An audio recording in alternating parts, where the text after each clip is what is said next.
안녕하세요. 캐나다 월급쟁이 재테크의 짠쭈마입니다. 오늘은 제가 RESP 따라잡기에 대해서 좀 깊이 설명을 하려고 해요.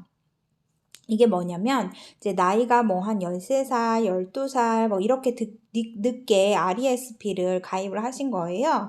그런데 정부에서 주는 보조금을 최대한 다 받고 싶으실 때 어떤 이런 플랜을 짤 때 유용한 그런 거 따라잡는 방법이거든요. 그래서 제가 막 여기 RESP니 여러 가지 은행이니 아니면 어디 설명해 놓은 거 여러 가지 찾았는데 굉장히 혼란스럽게 설명이 되어 있더라고요. 근데 여기 보시면은 뭐 14살짜리가 이제 그 뭐죠? 정부 그 받기 위해서 뭐 500불을 전년도 거 하고 그다음에 다음에 거 500불 사용하지 않은 룸 500불 해서 뭐 이렇게 적용이 된다. 뭐 이런 식으로 이제 막 설명을 하고요. 그다음에 뭐 나이가 9살이면 이제 뭐죠? 4,500불을 납입을 매년 하게 되면은 17살까지 그러면 총 납입하는 금액이 36,000불이 되고 뭐죠? 이거 그랜트를 받을 수 있다.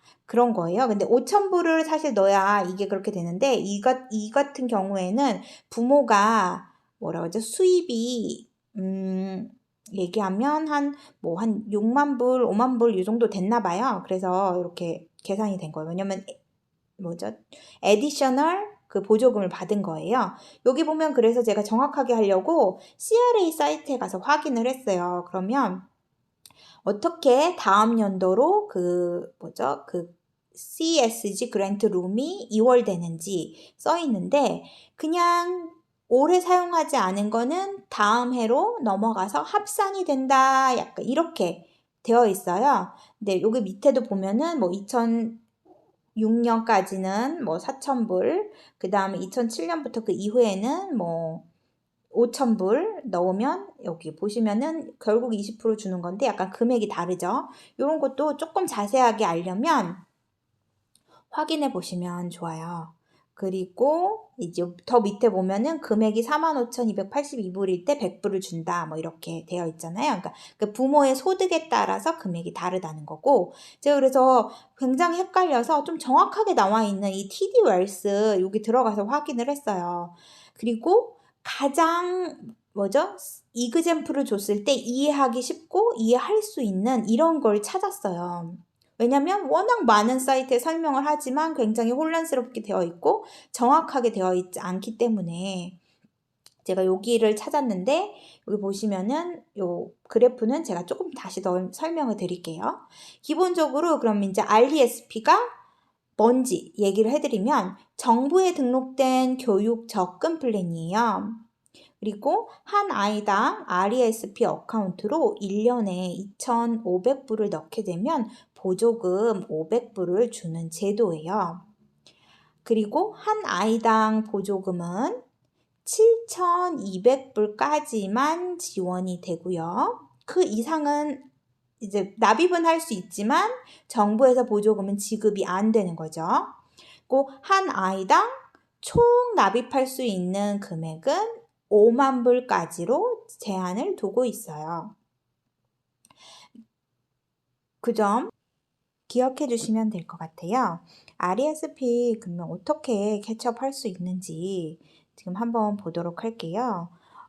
매년 500불의 보조금이 생기게 되는데 룸이 생기게 되는데 거기에서 2,500불을 납입하면 총 생기는 그 룸을 다 사용할 수 있는 거죠. 보조금의 룸을. 그래서 500불의 보조금을 받을 수가 있게 되는 거예요. 근데 만약에 그 해에 내가 보조금을 뭐죠? 지급되지 않았다. 보조금이 지급되지 않았다. 이 얘기는 뭐냐면 2,500불을 납입을 하지 않았다면 뭐 1,000불이든 100불이든 하여튼 납입을 하지 않았다면 당연히 보조금을 받을 게 없는 거예요. 그렇다 그러면 내 룸에 있는 그 남아있는 500불의 보조금은 그 다음 해로 이제 2월이 되는 거예요. 그리고 이 다음 해로 넘어온 보조금의 합은 1년에 최대 1000불까지 사용할 수 있도록 해요. 제가 이게 무슨 말인지 예제를 통해서 정확하게 설명을 해드리도록 할게요. 아까 말씀드렸지만 그 TD 그 예제에서 가져온 거고요. 2014년에 이건 태어난 아이고요. 그리고 2016년에 처음으로 RRESP를 가입한 경우예요.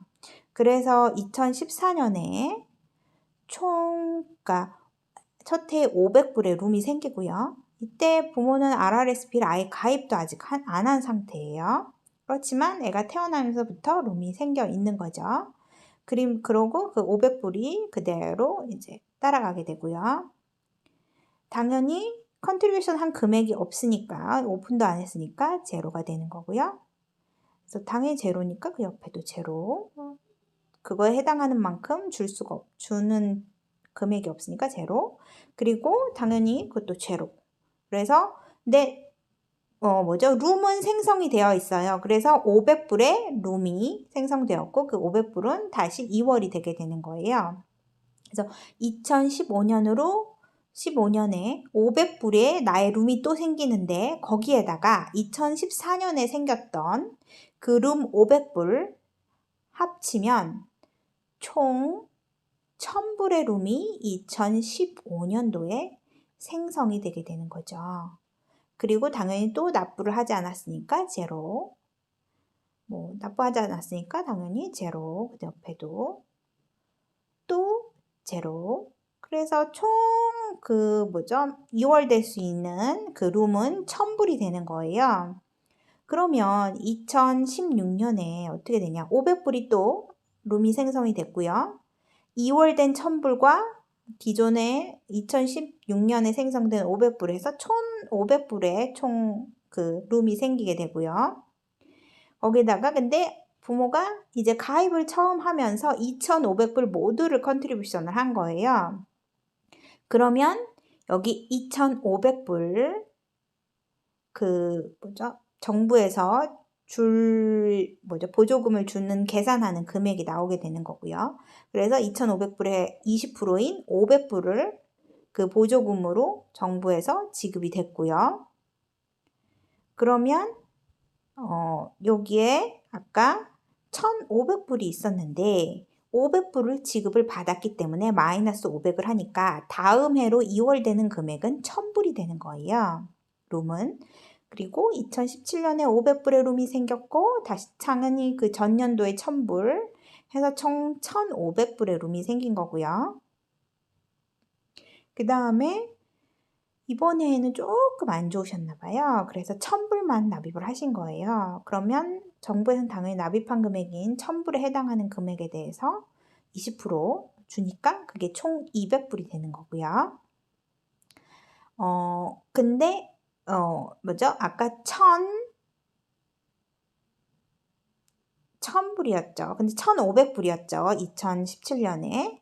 그러면 마이너스 200 하니까 1300불에 룸이 2월 되고요. 거기다가 2018년 500불 해서 1800불이 2018년엔 총 보조금의 룸이 되는 거고요. 거기에다가 내가 납입을 안 했어요. 그래서 제로, 제로, 제로 이렇게 되고요.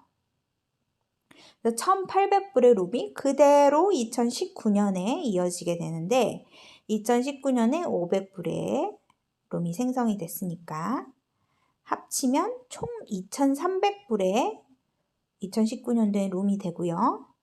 거기에다가 근데 이번엔 너무 괜찮았어요. 이번에 그래서 부모님이 6000불을 넣으신 거예요. 돈이 많이 생겨서. 그러면 어떻게 되느냐? 정부에서는 총 맥시멈 1000불까지만 매해 보조금을 지급한다고 했잖아요. 그러니까 컨트리뷰션 금액은 1000불에 해당하면은 5000불을 넣은 경우에 주게 되는 거고, 그래서 5000불까지만 그 정부 보조금을 지급을 하는 거예요. 그러니까 여기서 부모는 1000불을 어떻게 보면 정부 보조금을 받을 수도 없는데 괜히 넣은 거나 마찬가지죠. 차라리 이거를 내년에 넣었으면 더 좋았겠죠.